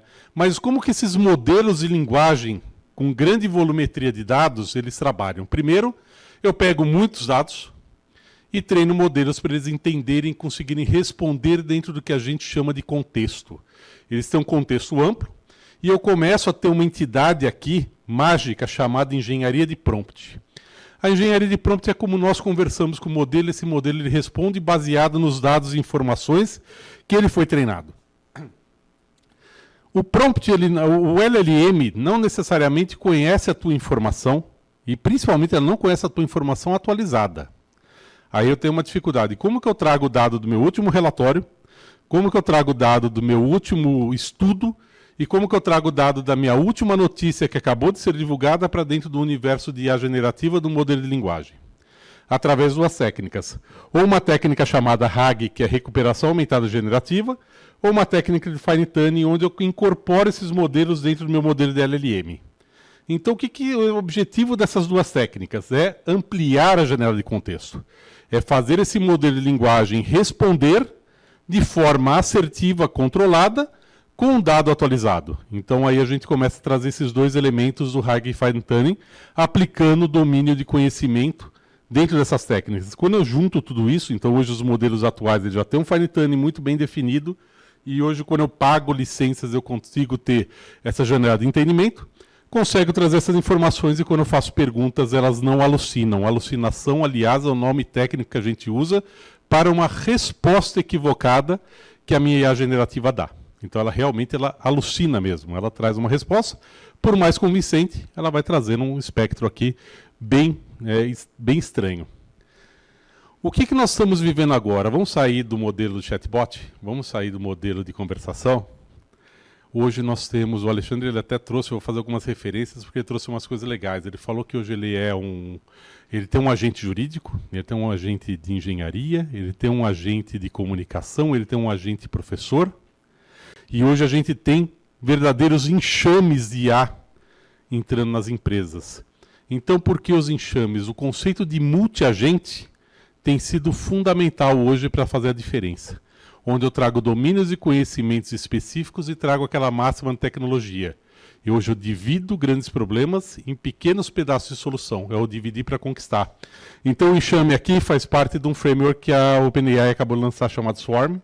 Mas nós temos o Creo AI de um brasileiro, que é um dos principais frameworks de agentes multimodais do mundo, sendo hoje gerando interesse de grandes empresas de tecnologia para investir e ser comprados, e esses caras eles fazem o quê? Eles criam principalmente a divisão de multipapéis especialistas dentro do domínio de negócio. E nas empresas nós temos jogo de time. Não tem uma pessoa que faz tudo. E eu, quando preciso dividir conhecimentos específicos, os multi-agentes de IA fazem sentido. Por quê? Hoje eu consigo processar texto, processar dados, processar imagens, e eu vou mostrar inclusive um agente em tempo real, vocal, para vocês verem como que isso tudo junto é legal. E hoje eu consigo também processar todas essas imagens, agregar conhecimento e responder isso em tempo real. Então eu consigo fazer perguntas e respostas dentro de multimídias, de forma a fazer tudo sentido, e isso de uma análise de especialistas. Contradizendo o meu amigo Gui aqui, o nosso Jensen Huang, que ele é o CEO da NVIDIA, ele fala para não perder mais tempo aprendendo a codificar, e sim usando IA generativa e entendendo o domínio do negócio. Isso, não perder tempo para aprender a codificar uma linguagem não significa que eu não devo aprender a programar, mas é que muitas atividades eu posso hoje delegar para uma IA de forma muito eficiente. E eu estou fazendo isso agora nesse momento de criar um exército multi-agente com multipapéis, trabalhando um perfil multi-áreas para desenvolver códigos, para desenvolver desde uma visão de um Scrum Master que vai receber reuniões, até mesmo de um arquiteto de soluções, até mesmo um desenvolvedor de testers, compartilhando essas informações. Por isso que eu falei que ia te contradizer, porque ao contrário eu tenho usado isso. Então a gente tem feito uma diferença grande. E aí um vídeo muito curto aqui de uma provocação. Opa! O vídeo acho que não entrou. Deixa eu ver se eu consigo dar um play aqui. Eu acho que esse vídeo é legal para... o vídeo ele acabou por algum motivo. É que abriu o PDF. Não, tá. Eu abri, também tinha mandado o PowerPoint, mas não tem problema, tá? Ali era um vídeo de uma provocação de fazer coisas diferentes. Mas engenharia de prompt. Todo mundo fala que é a linguagem do futuro, todo mundo fala que eu tenho que aprender, por isso que eu quero dar um pitaco para vocês, porque eu sou contra fórmulas, eu sou contra regras, mas existe uma estrutura que deve ser contextualizada. E o que é o pitaco que eu quero dar para vocês? O pitaco é a forma como a gente estrutura um prompt hoje, porque para uma IA de grandes modelos de linguagem, eu preciso entender quem sou eu naquele papel. Então eu preciso ter um papel desempenhado. Eu preciso dar uma instrução do que eu quero que essa IA faça para mim. Eu preciso dar uma tarefa clara para ela executar e eu preciso dar dados, dar um contexto. Então o pitaco é a forma como eu normalmente eu acabo explicando essa forma de transformar a engenharia de prompt para justamente não trazer alucinação. A alucinação ela se dá quando eu tenho pouco volume de dados, quando eu tenho modelos que não estão treinados o suficiente ou quando eu não pergunto com o número de exemplos e a estrutura correta. Então o pitaco ele faz a diferença aqui. Aí eu vou trazer um pouco, já partindo para os cases, que acho que todo mundo quer conhecer um pouquinho do que a gente tem feito, né? Nós acreditamos que uma inteligência artificial ela tem que ter duas faces. Uma face aplicada e uma face governada, e o Gartner dizia no final dos anos 2020 que 85% dos projetos de IA falhavam. E falham. E com IA generativa, quase 35% dos projetos de IA generativa não trazem resultados. Como que eu trabalho todas essas incertezas? Primeiro, setando expectativa. Trabalhando em estratégia. A estratégia para nós é entender através de um diagnóstico quais os casos de uso são corretos para eu iniciar uma jornada de inteligência artificial. como nós podemos escolher os casos de uso que fazem sentido e criar um roteiro de implementação e principalmente fazer o monitoramento dele ao longo do tempo. Então hoje tem arquiteturas e boas práticas. Práticas de Machine Learning Ops, LLM Ops, Data Ops, todos esses Ops da vida são boas práticas de um fluxo de informação para uma tomada de decisão, ou para garantir que aquele dado faça sentido ao longo do tempo. Metodologia e organização a todo momento e principalmente monitorar esse princípio do começo ao fim. E o mais fundamental, ter uma IA responsável, onde eu tenho uma explicabilidade dos modelos que estão sendo usados, onde eu tenho uma análise jurídica, estamos vivendo um momento de regulações Brasil e mundo, então muitas tecnologias estão sendo reguladas e limitadas e liberadas dentro de alguns princípios. Uma análise de viés. Viés é tudo aquilo que o modelo toma de decisão baseado no que ele foi treinado da janela de dados. Entenda que viés e regras de negócio, às vezes, elas podem ser confundidas, viu? Muitas empresas acabam confundindo principalmente o que é um viés algorítmico, ou seja, ele não tem a quantidade de dados e todos os casos previstos e toma uma decisão direcionada do que é uma regra de negócio que realmente ele deveria segmentar. Então aqui tem um ponto muito sensível. E principalmente, funciona na minha máquina, está muito legal, está ótimo, meu lab está excelente, agora eu quero escalar para 1 milhão de usuários, e aí? Ah não, mas só funciona na minha máquina. Então uma análise de robustez.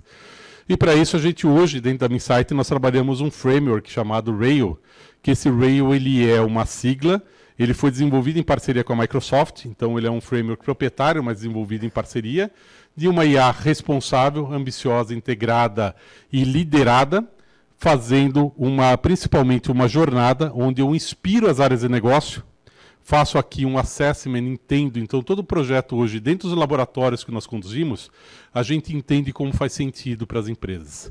Como que isso impacta, justamente para eu ter um diagnóstico de maturidade a partir de um processo de design thinking, onde eu vejo qual projeto faz sentido e quão bom esse projeto ele é para a empresa ser resolvido. Mas nem tudo são flores, eu preciso priorizar e preciso ter os direcionadores estratégicos. Ele é legal, mas ele tem uma complexidade, ele tem um investimento, ele tem um retorno e ele tem objetivos estratégicos a serem atingidos. Baseado nisso, é onde a gente faz a nossa visão de ROI, mas o nosso ROI ele é quanto eu tenho que investir e qual o impacto potencial que eu gero para a instituição. Então, a nossa matriz, eu gero quadrantes desde projetos de ganhos rápidos, porque eu tenho baixa complexidade, eu tenho impacto no negócio, são onde nós recomendamos iniciar os projetos de inovação. Então, aqui nós trabalhamos muito projetos de base analítica fundamentais. Hoje, a generativa não anda sozinha. Eu preciso ter tomado decisões certas e corretas, por isso que a base analítica faz sentido. Percepção cognitiva, os modelos falam e conversam como nós humanos, e também hoje estamos investindo justamente em projetos mais de ponta, como mobilidade autônoma, aprendizagem federada e computação quântica dentro de alguns projetos nossos. Então, tudo em uma página, uma metodologia que determina fases, etapas e prototipação, um monitoramento de investimento e de retorno, uma análise de ética e explicabilidade e uma visão democrática por toda a instituição. Entrando aqui nos meus últimos 10 minutos, eu vou falar um pouco dos nossos cases, que a gente hoje tem trabalhado muita coisa e muita coisa legal. Uma coisa legal, aqui também, na verdade, eu trouxe o PDF e tinha um vídeo aqui. Esse projeto, ele faz o quê? A partir de uma malha, a partir de um radar LiDAR que faz uma malha de pontos, eu consigo identificar aves. E quando eu identifico uma ave, uma câmera com movimento, que é a câmera de segurança, eu jogo naquela ave e consigo identificar se essa ave ela é uma ave conhecida, se essa ave ela é uma ave migratória e se essa ave está com todo o ciclo dela, o risco dela colidir com uma pá eólica, porque o risco não é quebrar a hélice, o risco é a hélice matar a ave. Então a gente tem trabalhado, esse daqui não é Brasil, esse daqui é Europa, mas a gente tem trabalhado hoje tecnologias e quando eu detecto uma ave em rota de colisão, jogo um laser verde lá para assustar aquela ave e fazer ela sair de rota de colisão da hélice. Hoje também, esse daqui nós ganhamos um prêmio em 2021, eu consigo verificar ondas e movimentos de calor, 360 graus, um equipamento de baixíssimo custo, colocado em torres de transmissão para poder verificar focos de incêndio, início de focos de incêndio. Então, cada câmera dessa tem 2 km, eu tenho uma visão 360, 4 câmeras de baixo custo, fazendo essa verificação e tomar decisão antes desse incêndio tomar proporções e principalmente gerar um dano para a rede transmissora. Hoje, para a Enel, a gente faz um relógio de manutenção baseado em imagens de drone, verificando com equipamentos de baixo custo quais os pontos que eu preciso fazer a manutenção preventiva desse tipo de equipamentos. Então, isso são projetos de visão computacional, assim como onde que eu vejo grandes plantas de transmissão fotovoltaica, onde que eu consigo ver onde eu preciso ter transmissão, onde eu preciso ter manutenção, onde eu preciso ter correção, sem precisar e ter uma manutenção muito mais eficiente. Então, esses drones são autônomos, eles fazem a sua rota, mede e coleta informações em tempo real, tem isso no painel de gestão, vendo onde que está sendo trabalhado.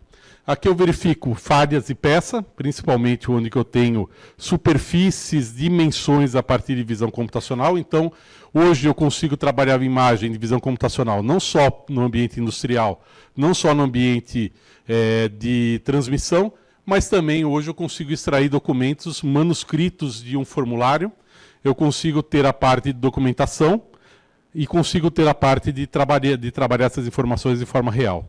Aqui eu estou fazendo análise de sentimento de voz para verificar a propensão de abandono de um serviço. Então, análise de sentimento em tempo real, fazendo uma ação de transbordar para um analista, transbordar para um assistente, ou se essa ligação já foi desligado, correr atrás dele e fazer uma ação de retenção e de contenção de danos. Essa daqui é minha filhinha, né? A Alice, ela é um agente vocal. Hoje eu vou mostrar para vocês aqui, vamos ver se ela vai falar comigo, só para vocês verem tudo isso aplicado, por exemplo, num agente vocal. Estou ligando para ela, tá? Ela conversa. Olá, eu sou a Alicia, assistente da Minsight. Posso te ajudar com dúvidas sobre alguns produtos da Vivo. Como posso te chamar? Oi, eu sou o Alexandre, tudo bem?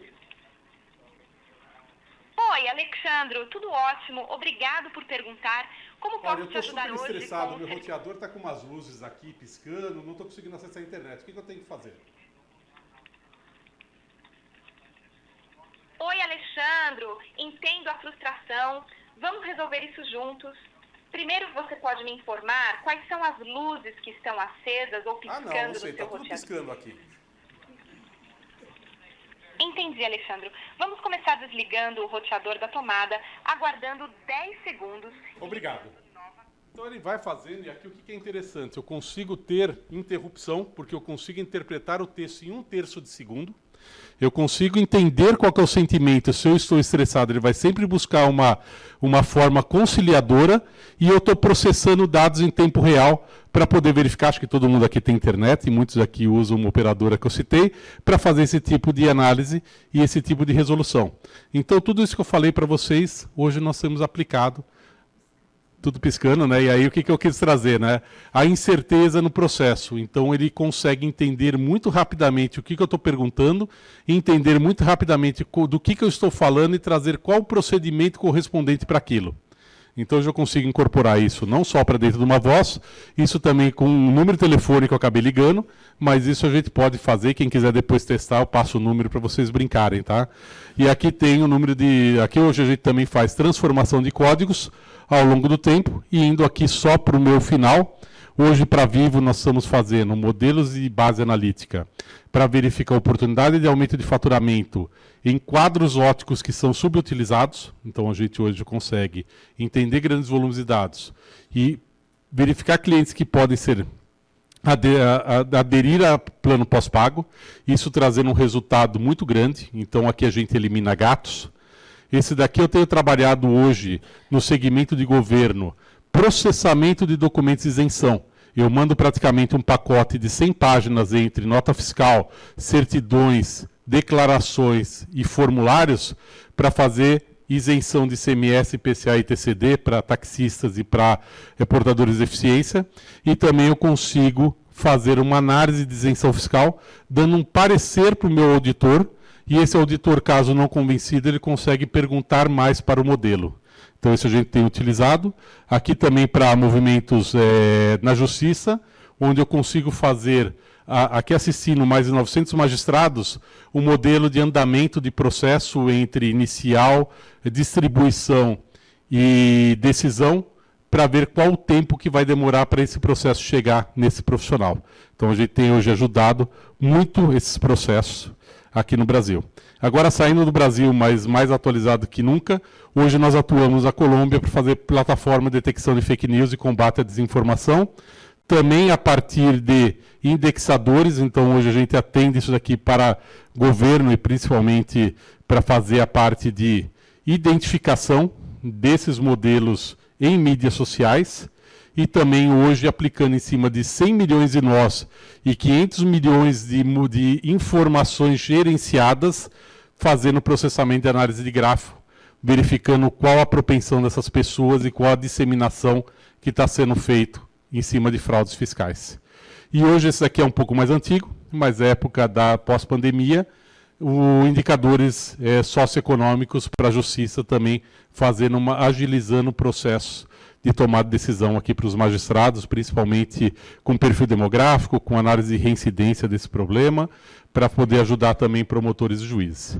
Indo na última parte, nós lançamos um estudo, e aqui tem o QR Code para quem quiser, um estudo setorial chamado Ascendant, que olha 4 blocos: motivações de adoção de inteligência artificial, barreiras de adoção de inteligência artificial, casos de uso aplicado e principais facilitadores aplicados em 15 relatórios setoriais.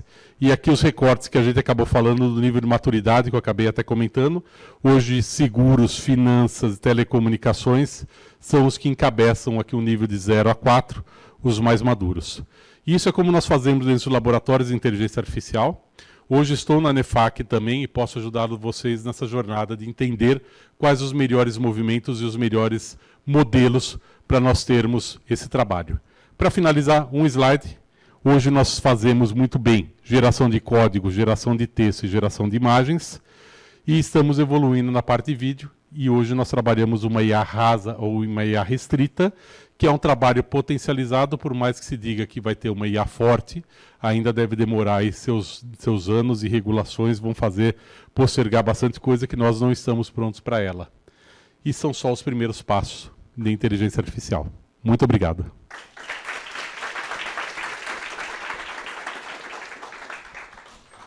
Obrigado, Romeira, como sempre, um profissional que conhece muito aí, tá vendo muitos casos do estado da arte. Agora vamos para o nosso intervalo, tá, pessoal? Então, temos 15 minutinhos de intervalo, tá? Então, ali na frente, voltamos 11h10 aqui para continuar esse nosso encontro.